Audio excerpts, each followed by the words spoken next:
What went on then? Well, after we won the Battle of Aschaffenburg, we took the town of Bamberg. Then we took the town of Nuremberg. And then on April 29th, we came upon Dachau, which we didn't know that this was actually a concentration camp. Now, did you know that there were concentration camps? Yes. How did you know that? It was rumors and it was word of mouth. Okay. But we didn't know the locations and we didn't know where they were. Please go on. So when we stumbled upon Dachau and we seen the corpses on the main street, we opened up fire with machine guns and killed as many guards as there were left. Most of them had deserted already. And then, being that I spoke the language, I started talking to the prisoners. And they told us what happened and where it happened and how it happened. And I do have pictures, which you're going to see later, where all the shot ones we put into buildings, German guards, as many as we could get. And you couldn't get near the refugees there because there was sickness there. There was typhus, typhoid, malaria, and all these things. How did you know there was a sickness there? Because you could see right by their faces and their condition when they weighed 60, 70 pounds. I knew they were not in good health. And when you seen the emaciated bodies laying there, you knew damn well that they starved to death. How did you feel as a Jew? Anger, that's the only thing I can say. Rage. Did you personally shoot guards? I shot, I'm sure I hit, but to tell you that there was no time to take aim. This was all done randomly. Did non-Jewish Americans shoot guards? Did the same thing, absolutely. The Indians do? The Indians were part of our outfit. Look, we knew that a German in uniform is our enemy, so it's either kill or be killed. But we couldn't spend time there because we were on a roll, so to speak. And our next objective was Munich. If it's okay with you, I would like to spend a little time there, as to the extent that you may recall, Sure. even though you didn't spend much time there. Do you recall what it meant to you, personally, to be a Jew and now to be in a position of power? Absolutely. I wanted to right what was done wrong. What was it like for you to see the camps? Utter rage and, how should I say, a terrible disappointment of humanity. And that people, the Germans had guards there. When they went for the Nuremberg trial, everybody said, I was told to do that. So they did these things because they were told or they wanted to do it. To this day, I still don't know. I'm sure it's the other way around, that they wanted to do this because there are certain people which get pleasure out of other people being dying or sick or helpless. Were any officers present? Sure. What was their reaction? Well, they did the same thing as we did. They gave orders to take the camp. And we did. You mentioned what your reaction was, one of rage and anger. What was the reaction of the other GIs? Well, you see, I don't know exactly what they felt for the simple reason you don't know what the other person thinks. I mean, we had to do a job, and we did the job. Every person had a different opinion of this. Maybe some it didn't bother, and maybe some it bothered a lot. Especially, we were only 2 or 3 Jews in a company. So our we were way in the minority. And I know exactly how I felt. I would have been happy to kill all of them. Did any of the Jewish prisoners approach you? Oh, sure, but they couldn't. They were all in barbed wires.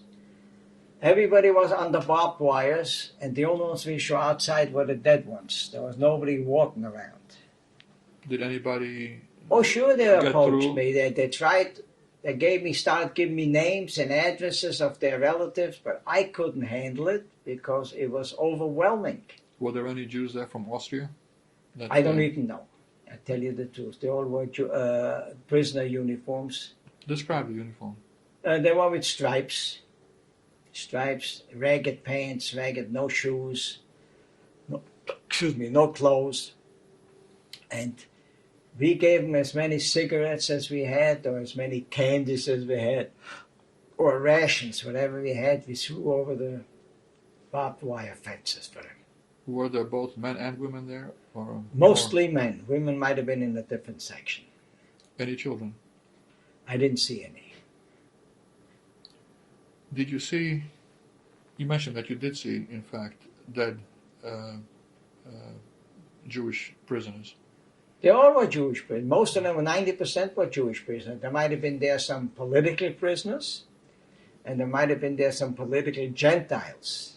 How many dead bodies did you witness? Were there like a few, or were there many? In the hundreds and hundreds of bodies. And there were big piles of clothes on the side. And the ovens were still going. And there was, charred skeletons were in there. Did you see the ovens? I seen that. I seen the gas chambers. I seen everything. Did you look inside the ovens? Yes, I did. They used Slovakian or Polish slave labor to burn these victims, which was forced labor. Did you speak to any of the surrounding German people about? No, there was no Germans around that camp. Did you have any conversations, any individual conversations with any of the inmates? The inmates, yes, absolutely. What did you talk about? General things, how long have you been here, where you're from, and stuff like that. But I couldn't help them even if I tried to, because I was overwhelmed and overpowered with so many people as prisoners. After a couple of days, I think the Red Cross came in. Did you see that? No, I didn't see it. I was told. Mm-hmm. And they started separating the ones which were sick, the ones which were malnourished, and trying to give first aid. When was that? You mentioned that all the prisoners were behind a barbed wire. Yeah, stockade. Stockade. Yeah. Was that barbed wire ever broken? Did anybody break through? Or we didn't break it because on account that they would have run around and you couldn't control it, because this had to be done in the proper manner. So what's happening is, and another thing is, we didn't spend that much time there. We took that camp in the morning, and in the afternoon of the same day of April 29th, 1945, we liberated Munich. The same night we marched into Munich. Back to the Dachau experience, and you were there only, a matter of hours then? A matter of hours, but I went back again a couple of times after we took Munich. That's where I took the pictures, the second time. Did the commanding general ever make an appearance at Dachau? I don't know if Eisenhower was there, but the commanding general was there. Which one was that again? At that time, it was Major General, for the moment I can't think of it. I'm sure it'll come to you. A young fella. There was a Major General. He was the commanding officer of the 45th Division. Did you see him actually at the camp? No. He wasn't there. Because when the infantry goes in, the general is not with them. Only in movies, but not in real life. what was the highest ranking officer who was there with the infantry? It must have been a full colonel. Were you ever involved up to this point in taking any prisoners? Yes.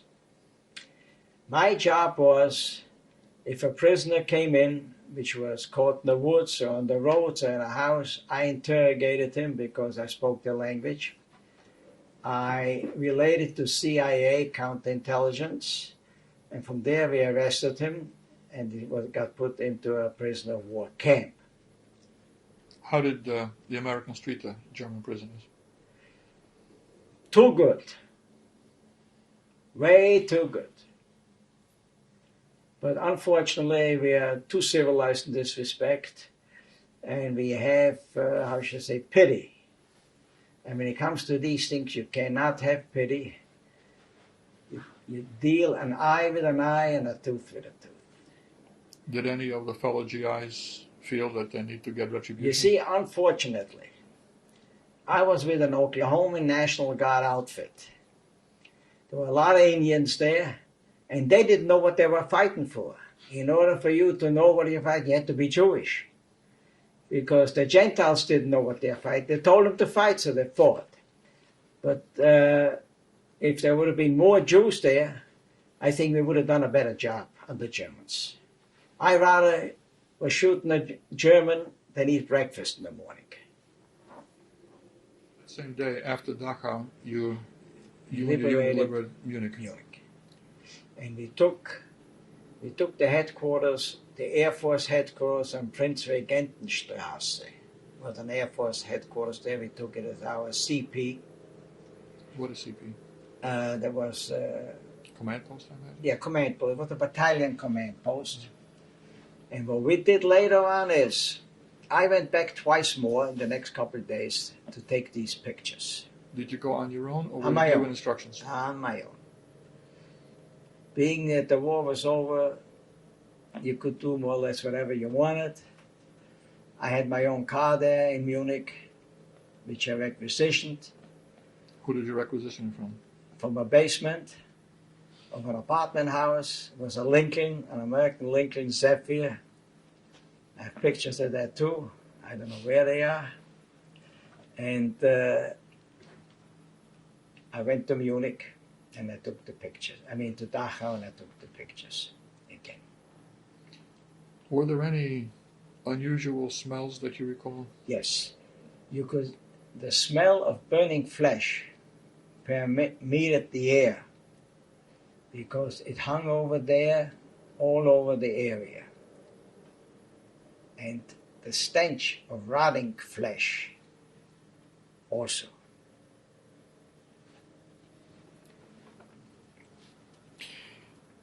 When you went back to take the pictures on your own, did you have any interaction with any of the inmates? Nobody. I just talked to a few of them, but my main purpose was to document this thing. And you have these pictures. When you went back for the pictures, had the Red Cross already arrived with help? Very few people were there. Very few. Nobody bothered me getting in. First of all, I was in American uniform. And number two, nobody stopped me.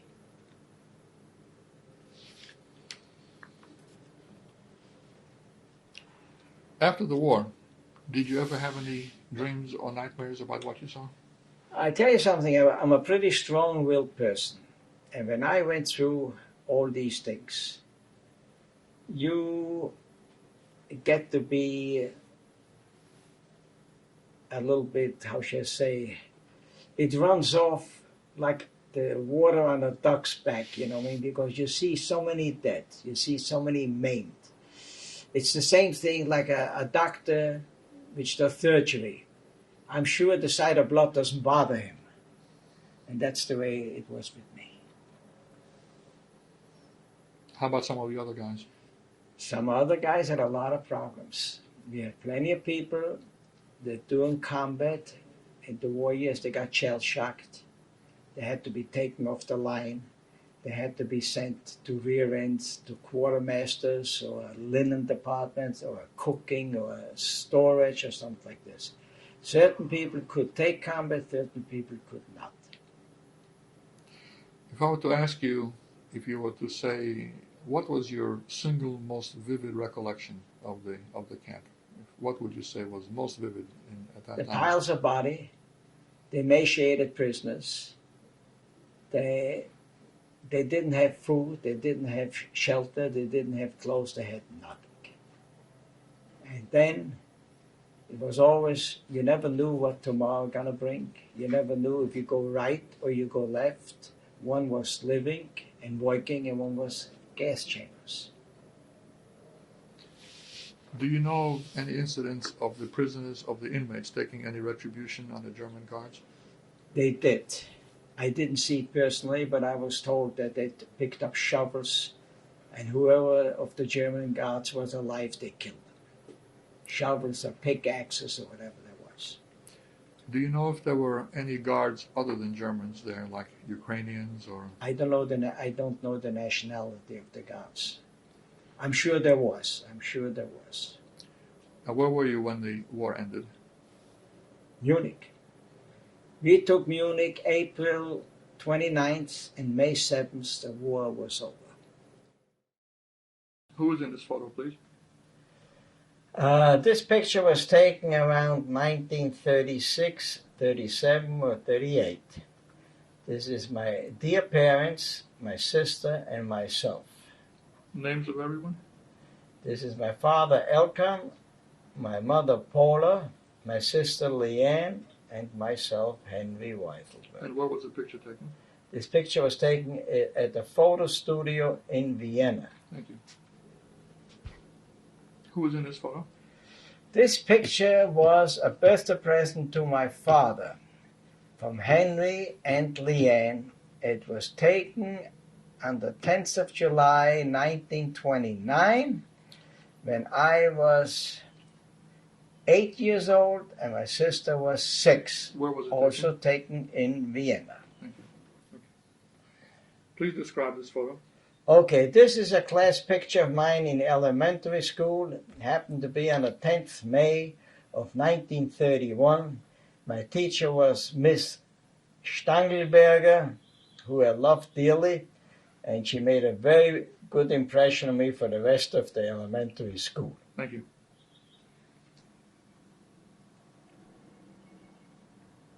Please describe this portion of the picture. This is the class in the elementary school in Vienna, Austria.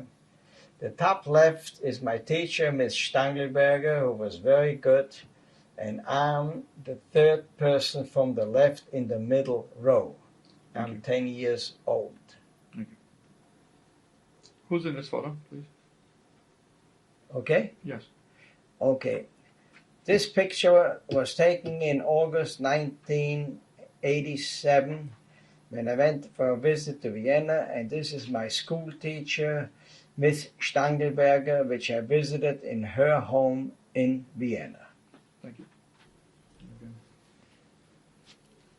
Who's in this photo?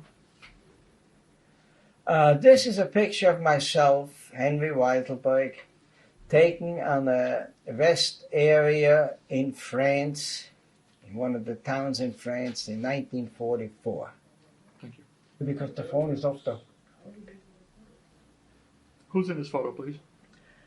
This is me, Henry Wieselberg, taken in southern France, being decorated with 2 medals. One was the Bronze Star First Oak Cliff Cluster, and second is the Combat Infantryman's Badge by Colonel Preston, who was my regimental commander. What year? 1944. Thank you. Who's in this photo? This is a picture of myself taken in the early 50s on a skiing trip to Pennsylvania after I came out of the army. That's good. Thank you. What's this photo? This photo I took on April 30th, 1945 at the Dachau concentration camp in Munich. Thank you. What's this picture? This picture here. This This is the picture which I took on April 30th, 1945, which are the clothes of prisoners outside the gas chamber. Where? In what In city? Dachau concentration camp in Germany. Well, in other words, what's that camera? These are dead dog here. Dog kennel. Okay, this picture I took April 30th, 1945. These are the doors of the gas chambers of the Dachau concentration camp near Munich. What does the sign say under The this? sign says there, careful, don't enter, loss of life, possible, do not enter, danger of death. Thank you. Describe this photo, please. This picture I took on April 30th, 1945. This happens to be a dead dog which we shot, which was sicked on prisoners if they tried to escape or other unruly things in the Dachau concentration camp in Germany. What is behind the dog? Behind there are the cages where they kept the dogs. Thank you. This picture I took on April 30th, 1945 at the Dachau concentration camp near Munich, and it shows the German guards which we shot and killed them.